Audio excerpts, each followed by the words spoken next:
When I was a kid, the attic always scared me more than the basement did.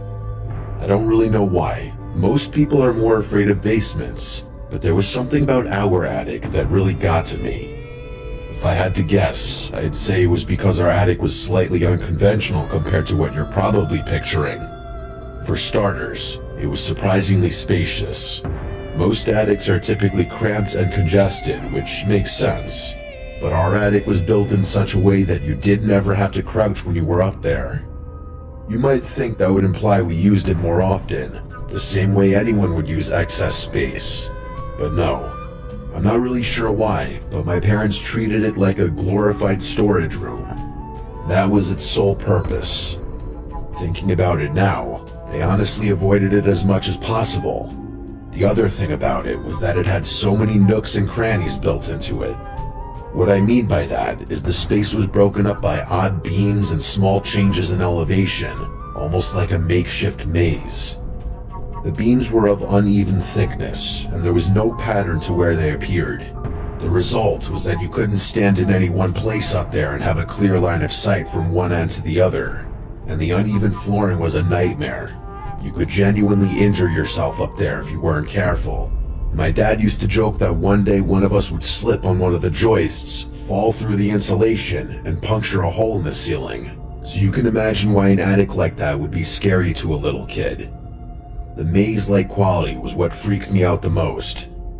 I really didn't like not being able to see the attic in its entirety, and every time I went up there, I felt like someone was hiding behind one of the beams. But anyway, what I'm about to tell you happened so long ago that I don't have a ton of other memories from that period in my life. For whatever reason, however, this memory is so vivid that it feels like a thorn protruding into what was otherwise a fantastic childhood. It happened during the week, which I remember because I had school that day. I'm not sure exactly how old I was, but I was in middle school. I woke up one morning and noticed my feet were dirty. The bottoms were gray and grimy, and there was this fine layer of grit between my toes that I couldn't explain. I remember sitting on the edge of my bed, staring at them, trying to figure out what had happened. I hadn't gone outside the night before. I hadn't done anything unusual. I'd just gone to bed, fallen asleep, and woken up with filthy feet. Being a little kid and all, I didn't give it too much thought beyond that. I just washed my feet in the bathtub and went about my day. Things only escalated from there, though. A few days later, I found a box in my room that didn't belong there. It was this small cardboard box filled with old photographs, the kind my parents kept stored away in the attic. I had no memory of bringing it downstairs, and when I asked my mom about it, she just assumed I'd been rummaging through the attic for some reason. I told her I hadn't, but she didn't seem concerned. She just took the box back upstairs, and that was that. Then it happened again. I woke up one morning and found an old lamp sitting on my desk. This ugly brass thing that I vaguely recognized from the attic. This time I was sure I definitely hadn't brought that down. I would have remembered carrying a lamp through my house in the middle of the night. But there it was, sitting on my desk like it belonged there. That's when things started clicking into place. The dirty feet, the box of photographs, the lamp. I wasn't just sleepwalking. I was sleepwalking to the attic. The realization didn't scare me right away, but it made me feel strange. The idea that I was unconsciously navigating that maze of beams and uneven flooring in the dark, completely unaware of what I was doing, was weird. I told my parents, and they reacted exactly how you'd expect. They said sleepwalking was completely normal, that lots of kids did it, and that I'd probably grow out of it. I wouldn't exactly say they were dismissive, but they weren't overly concerned either. To them, it was just one of those things. But to me, it was more than that. After the next incident, I started dreading bedtime. I'd lie in bed for hours after I was supposed to go to sleep, fighting it because I was terrified of what might happen once I was unconscious. I obviously couldn't fight sleep forever though, and every morning, I would frantically check my feet to see if they were dirty. If they were clean, it had been a good night. If they were dirty, it had been a bad night. They were usually clean, but but those few times they weren't really got to me. There was no denying that I was definitely going up to the attic regularly, and the worst part about the whole thing was that I had no memory of it whatsoever. For all I knew, I was spending more time up there than in my own bed. The fear I felt during that period was different from anything I had ever experienced. It was like this slow, creeping dread that never went away. It was awful, but nothing was scarier than what I'm about to say. I woke up one morning, only it wasn't morning. It was still dark out. It took me a few seconds to realize it, but I wasn't in my bed either. In fact, I wasn't even lying down. I was standing. That was the first thing I registered. I was standing upright in complete darkness, and I had no idea where I was. For a few seconds, my brain couldn't even process it. But then the recognition hit me. I was in the attic. The fear that washed over me was so intense that I almost couldn't breathe. I was in the attic in the middle of the night in pitch black darkness. I couldn't see a single thing. Not the beams, not the boxes, not the hatch. Nothing. Just absolute impenetrable black. And to make matters worse, I had no idea where in the attic I was. I stood there for what felt like an eternity, too scared to move. It was like sleep paralysis times 100. I knew the layout of the attic, but only vaguely, and only from memory. I also knew there were obstacles everywhere. The idea of trying to find my way back to the hatch in complete darkness was almost unthinkable, but I couldn't just stand there forever. So I started moving, slowly and painfully. I was so scared that I actually started crying, but silently. The tears were just flooding down my face, and I felt like if I made too much noise, something was going to get me. It was the most terrified I've ever been, but I couldn't shake the feeling that I wasn't alone up there. I don't know what was giving me that thought, but I could feel something else there with me. Something further in the dark, and as soon as I had that thought, I actually heard something. There was a soft thud from somewhere behind me.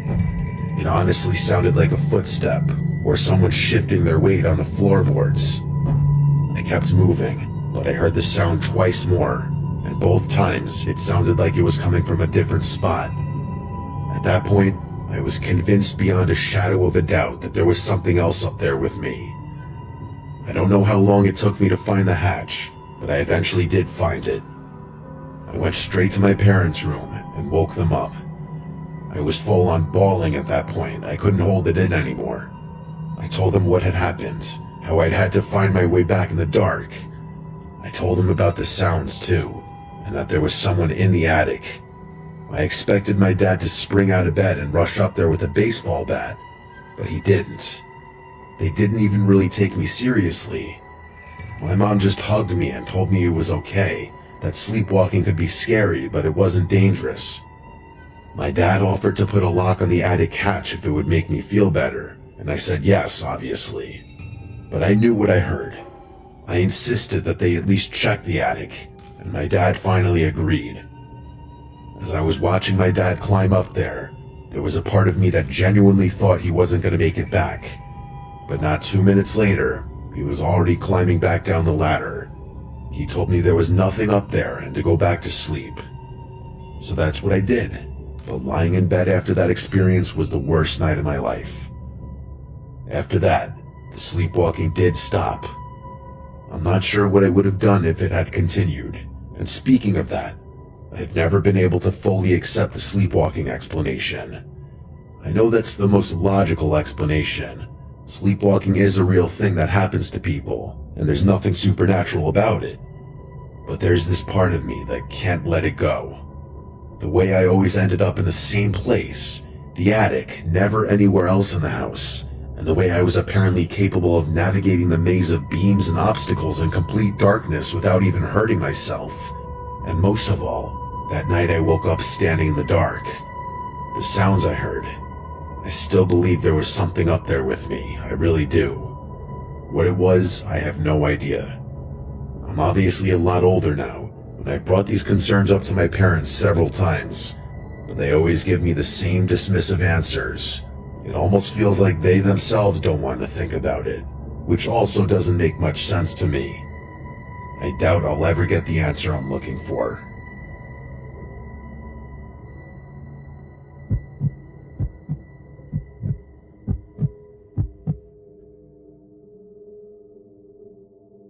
This happened when I was 14 or 15. My family lived in this old house that had been passed down for generations. My dad grew up there, and so did his parents before him. I don't live there anymore, but I still think about what I'm about to tell you from time to time.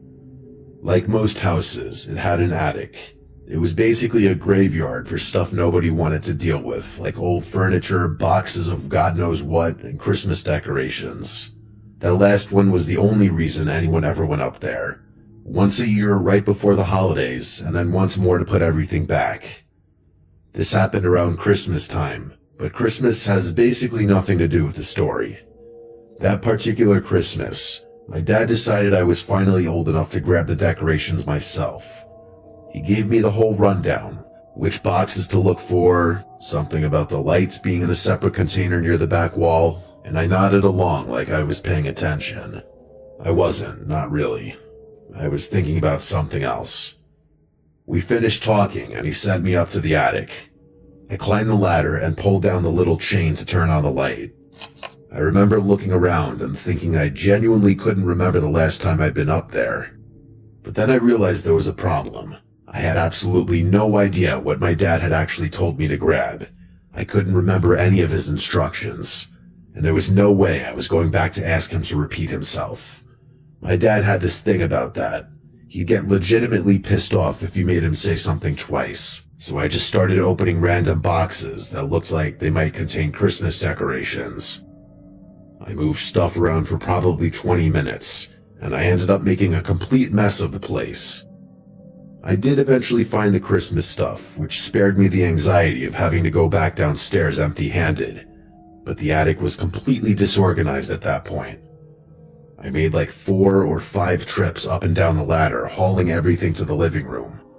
Once I was done, I went back up for one last look to make sure I hadn't missed anything important. I knew I was going to have to reorganize everything up there, which I wasn't looking forward to.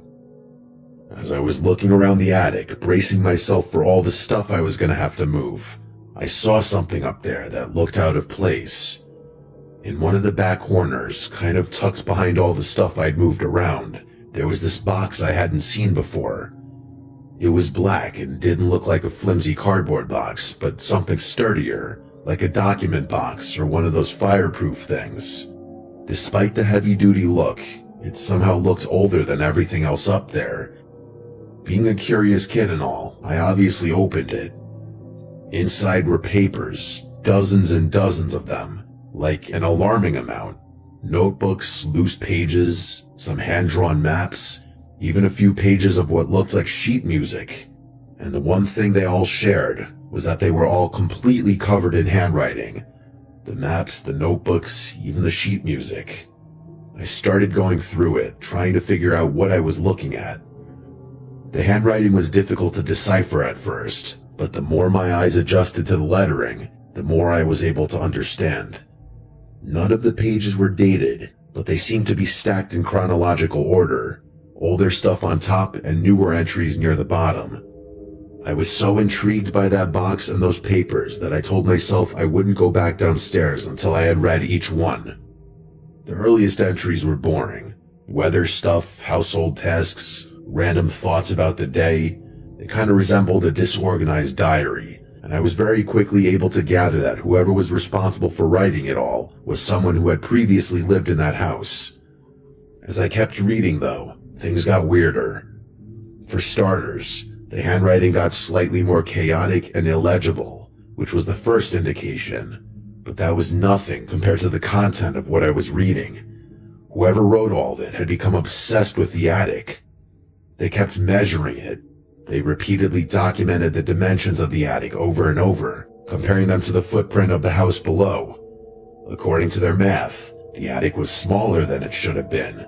There was space along one of the walls, like several feet, that couldn't be accounted for. They went into extreme detail about this one wall, like cracks, indents, marks, Every square inch of what made that wall distinctive was in there. The entries got even more frantic after that. Based on what I was reading, it was clear that whoever had written them was spending hours at a time in the attic, sometimes even sleeping up there. They started hearing sounds from behind that missing space, like scratching, breathing, that sort of thing.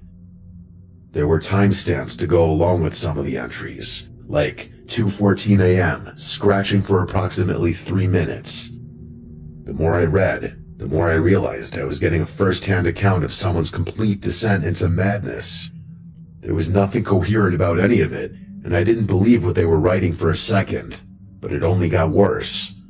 The final pages weren't even sentences anymore, just tally marks, rows and rows and rows of them, counting something I couldn't identify, and then the entries just stopped. Either the person had stopped writing them, or that was as far back as the record went. By the time I got through everything, I was genuinely shaking. I wanted to put everything back where I had found it, go back downstairs, and purge the memory of ever reading it from my brain. But there was something I had to do first. My eyes went straight to the wall the writer had been so fixated on, and the moment I realized there were actually some marks in it, I started feeling sick. I examined the wall, and some of the indents and cracks seemed to line up almost exactly with what that guy had been saying. It was a type of freaky I had yet to experience. I can only describe it as the feeling of being watched, but from multiple different angles. I could picture that guy clawing at the attic wall in a fit of lunacy. It felt like he was in there with me. Suddenly, I didn't want to spend another second in that attic. I grabbed the black box and went straight to my dad. He was just as shocked as I was. He had absolutely no idea what any of it meant, and he had definitely never seen it before. He told me he was 100% sure it wasn't his father's handwriting, which meant whoever wrote those entries must have been a person who lived there even before my grandpa.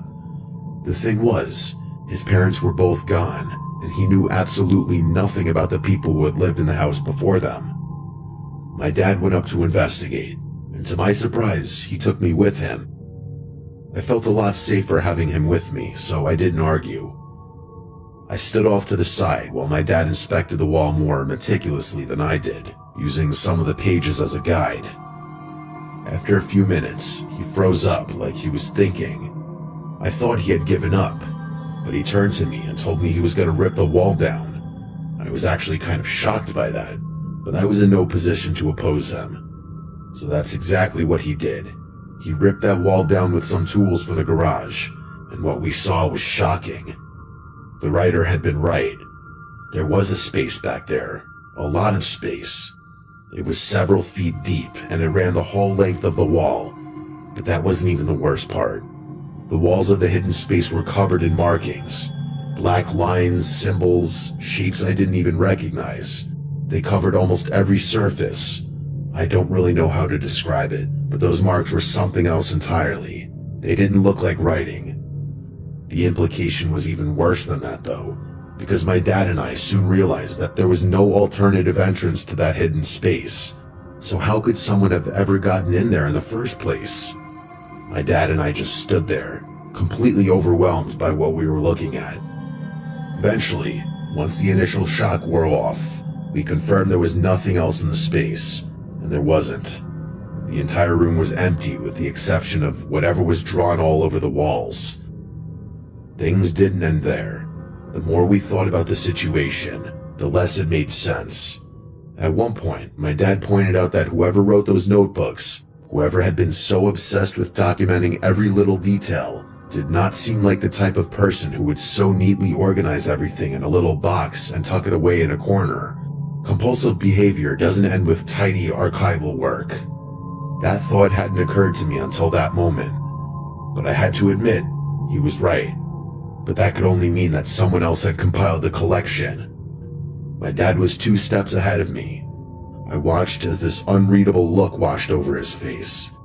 It looked like a mix of sadness and confusion. He was quiet for a little, then said it must have been his father, my grandfather. He must have found the writings at some point, gathered them together, and stored them in that box. There wasn't much to do after that. My dad admitted years later that his dad having withheld something like that from him, and why he would even do that in the first place, was something that would eat at him forever, and I don't blame him. As for me, I don't really know what to make of any of it. It happened so long ago that I don't think it matters anymore, but if I think about it for long enough, I can still freak myself out. I don't think anyone can rationalize it. There's no reasonable explanation. I used to think that whoever had written those entries was the same person who had scratched up that hidden space, and that they were probably just insane, but there were things in those pages that someone could only know after the wall was put up. But with the wall being up, there was no other way into that space. It truly makes no sense. My dad wouldn't let me keep the box when we ultimately moved out of that house. For all I know, it's still up there in that attic. All I know is this is a mystery I'll take with me to my grave.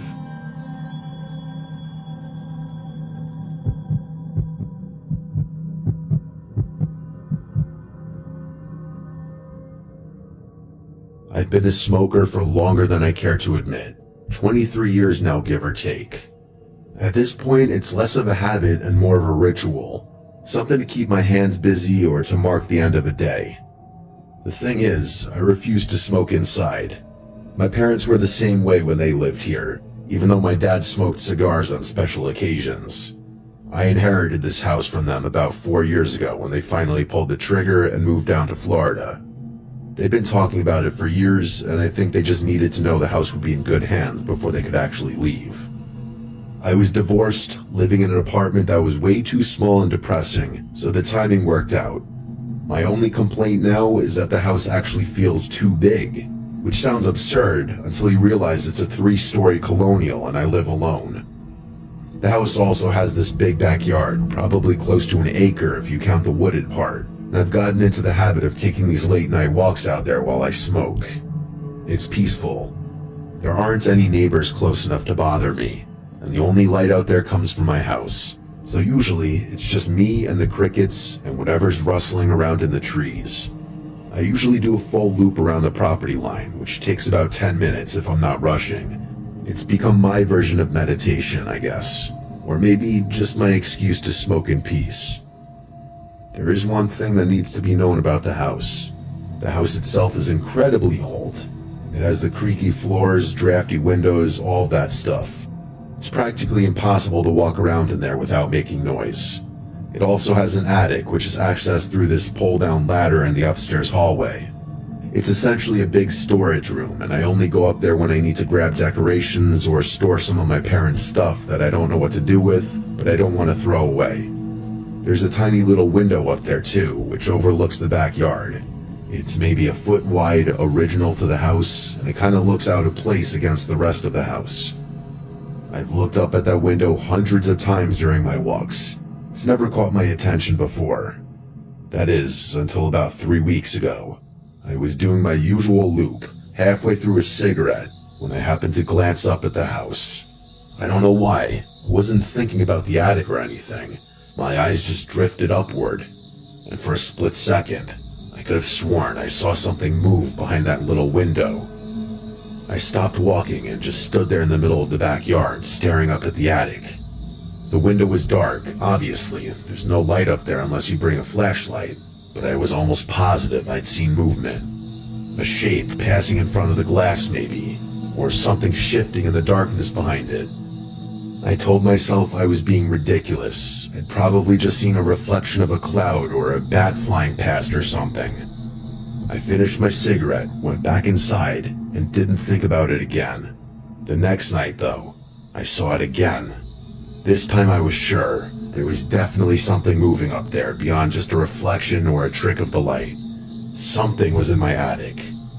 My first thought was that it was an animal. Squirrels get into old houses all the time, and I wouldn't have been surprised if there was a gap somewhere in the eaves.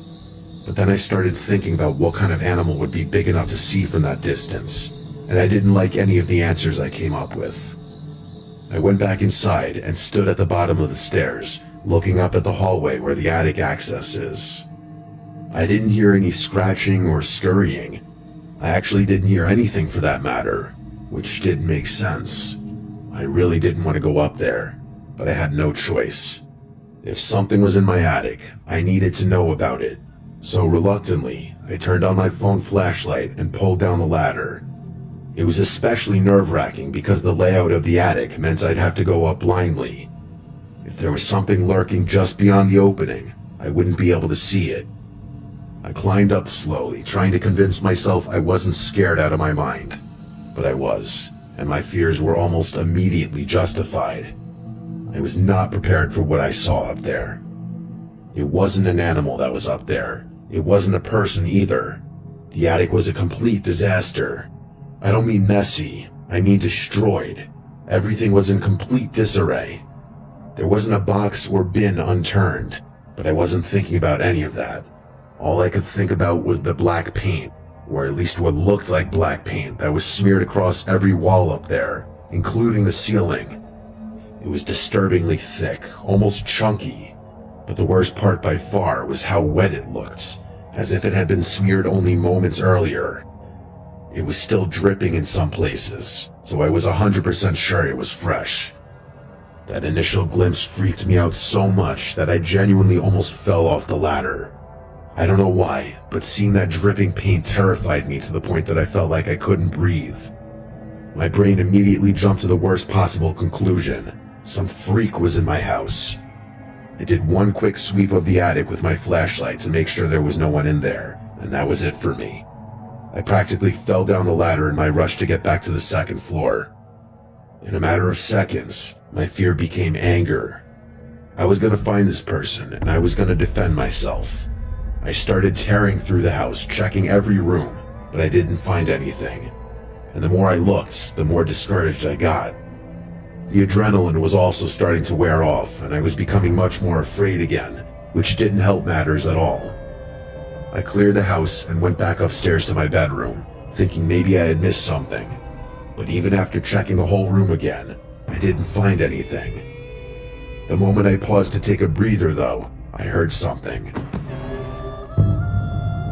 2 thumps, then what sounded like something heavy being dragged across the floor. The sounds were coming from directly above me, which could have only meant one thing. The attic. How stupid of me. Whoever was up there had probably never even left. They had probably been hiding behind one of the overturned storage boxes. I don't know where the courage came from, but something in me snapped. This was my parents' house, and whoever was up there violated it. Before I could talk myself out of it, I ran downstairs to the kitchen and grabbed the biggest knife I could find, and you best believe I was ready to use it. I went back upstairs and pulled the ladder down again. My hands were shaking so badly I could barely grip the rungs, but I forced myself to keep climbing. And then I just started screaming like a full-on lunatic. I burst through the attic opening, yelling at the top of my lungs, waving the knife around like some kind of maniac. Part of it was anger, but honestly most of it was fear. I stomped around the attic as aggressively as I could, flipping boxes and screaming the whole time, but there was no one up there. I was sure about it this time. My attic isn't that big. It's just one big space, so there's quite literally nowhere to hide. There was something up there though, something new. Seeing it killed every ounce of bravery I had managed to scrape together. There were scratch marks everywhere. Long, deep gouges in the wooden beams and floorboards, like an animal had been clawing at them. The paint from before was still there, but the scratches were layered over everything, and after seeing that, I was done. I ran back down to the first floor bathroom, locked myself in there, and called 911. The police arrived maybe 15 minutes later. 2 officers went up to check the attic while I was waiting downstairs with the third one. When they finally came back down, all they could tell me was the attic was empty. They also told me they couldn't find any gaps anywhere up there. So whoever had vandalized my property and terrified me must have left through the house. I insisted that their explanation was impossible. I would have heard them leave. Like I said before, the house is incredibly creaky, so even the slightest step is enough to make a sound that I would have heard, even from a floor down. But there was nothing else the officers could do, and nothing else they could tell me, so they left. It's been 3 weeks since that night, and luckily there haven't been any further incidents. So I guess I have no choice but to believe that some homeless person snuck into my attic, vandalized it for whatever reason, and left without me noticing. But the problem is, I don't believe that. I really don't know what to make of all of this, but I refuse to believe that some homeless person caused all of it. It's something worse than that. I still haven't been back up there, even to clean the paint. I really don't know what to do.